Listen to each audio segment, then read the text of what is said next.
TV पे तो इसको नहीं आने दिया था। उन्होंने उसी दिन शाम को ये पाबंदी लगा दी थी कि पुलवामा के मामले पे एक लाइन नहीं जानी चाहिए। और आदमी पूछ रहा है कि अच्छा, हमारे बच्चे मरवा दिए इन्होंने सिर्फ अपनी राजनीति के लिए, कोई जांच नहीं की उस मामले में।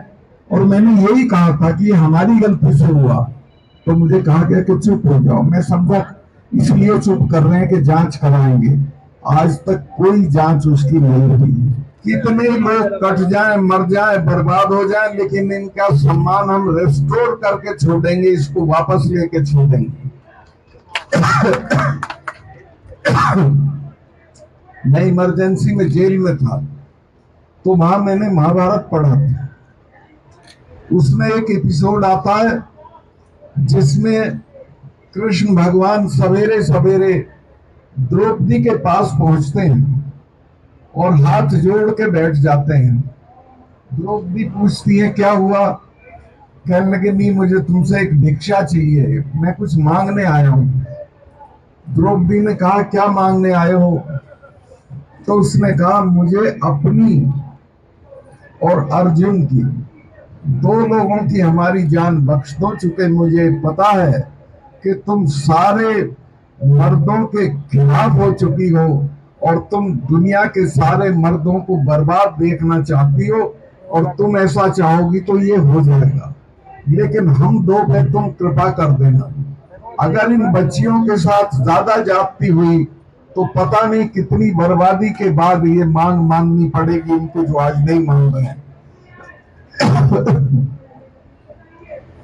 चौधरी वीरेंद्र सिंह जी ने मेरी पार्टी बीजेपी बता दी।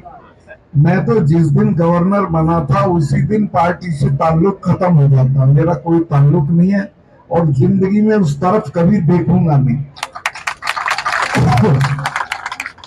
मैं तो उस लड़ाई में कूद पड़ा हूं जिसमें इनको बेदखल करना है, जिसमें इनको हटाना है। अकेले पुलवामा का जो मैंने रहस्य उद्घाटन किया है, अगर इसी को लेके हम गांव गांव चले गए तो ये फैल गया है। टीवी पे तो इसको नहीं आने दिया था। उन्होंने उसी दिन शाम को ये पाबंदी लगा दी थी कि पुलवामा के मामले पे एक लाइन नहीं जानी चाहिए। लेकिन ये हमारे बच्चे जो वो करते हैं, इससे सोशल मीडिया घर घर चला गया। हर आदमी पूछ रहा है कि अच्छा, हमारे बच्चे मरवा दिए इन्होंने सिर्फ अपनी राजनीति के लिए, कोई जांच नहीं की उस मामले में। और मैंने यही कहा था कि ये हमारी गलती से हुआ, तो मुझे कहा गया कि चुप हो जाओ। मैं समझा इसलिए चुप कर रहे हैं कि जांच कराएंगे। आज तक कोई जांच उसकी नहीं हुई। 42 बच्चे हमारे सब घरों के जवान बच्चे चले गए और इनको कोई उसका असर नहीं हुआ। तो ये इतना बड़ा मुद्दा है कि ये तो इसी पे जिम्मे हो जाएंगे, इनका पता भी नहीं चलेगा कहाँ चलेगा। और ये बच्चियों के साथ जो अन्याय कर रहे हैं, ये सर पे चढ़ के बोलेगा। ये जब गांवों में जाएंगे सब जगह लोग इनसे पूछेंगे कि उन बच्चियों का क्या कर रहे हो, इन पे कोई जवाब नहीं होगा। इसलिए मैं जो भी बीजेपी से जुड़े हुए लोग हैं उनसे कहना चाहता हूं कि अपनी जान बचानी है तो अभी से दबाव डालो कि इन बच्चियों के सवाल को मान लें, इनकी मांग को मान लें, इनका अपमान ना करें। मैंने देखा रात में जब ये बारिश में वो अपने लिए तख्ते मंगवा रही थी, तब इनके साथ पुलिस का जो व्यवहार था वो बहुत शर्मनाक था। लेकिन यहाँ तो सब प्रशासन में समझ शर्म खत्म हो चुकी है, सरकारों में तो हो ही चुकी है, लेकिन जनता में अभी बची हुई है। अगर ये लड़ाई जल्दी से खत्म नहीं की और इनकी बातें नहीं मानी गई तो ये बहुत दूर तक जाएगी।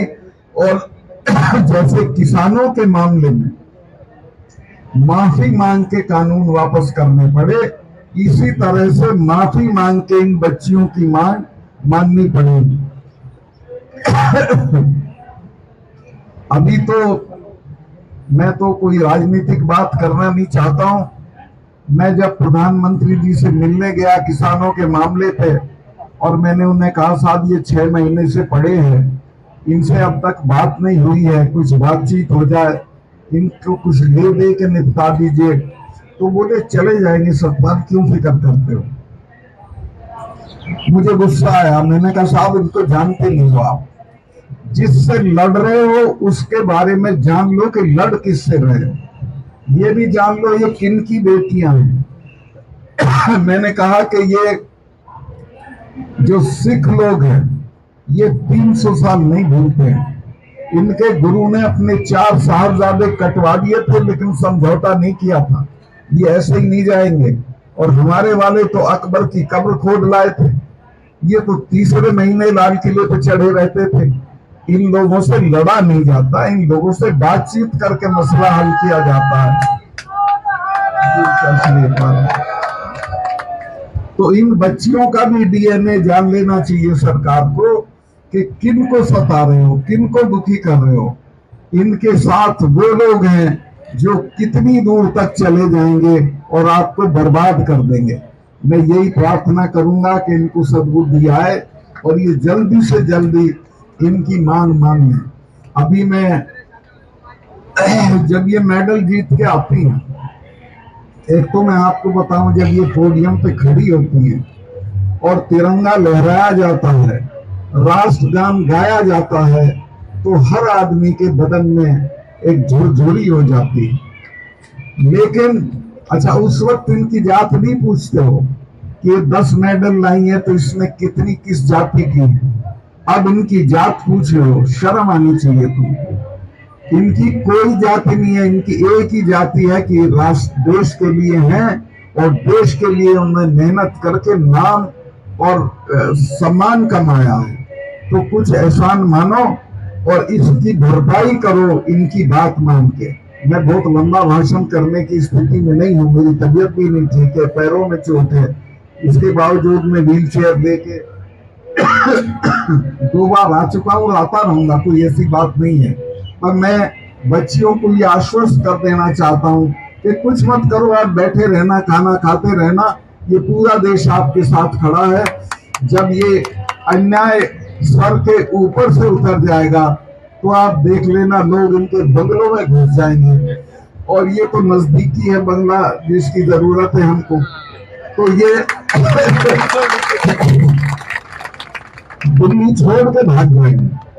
तो मैं अंत में आपको बच्चियों को आश्वस्त करता हूं कि किसी किस्म की कोई जरूरत हो, मैं वीरेंद्र सिंह जी, हम पूरी तरह आपके साथ हैं और कोई फिक्र करने की जरूरत नहीं है। और चौधरी साहिबान, आप सारा दिन ताश पीटते हो, उससे बेहतर है यहाँ आके बैठ जाया करो और लोग आ जाए, आप भी अपने लोगों को कह दो, ठीक है। अच्छा सर जी, ठीक है, धन्यवाद, बहुत बहुत बहुत धन्यवाद, बहुत बहुत धन्यवाद।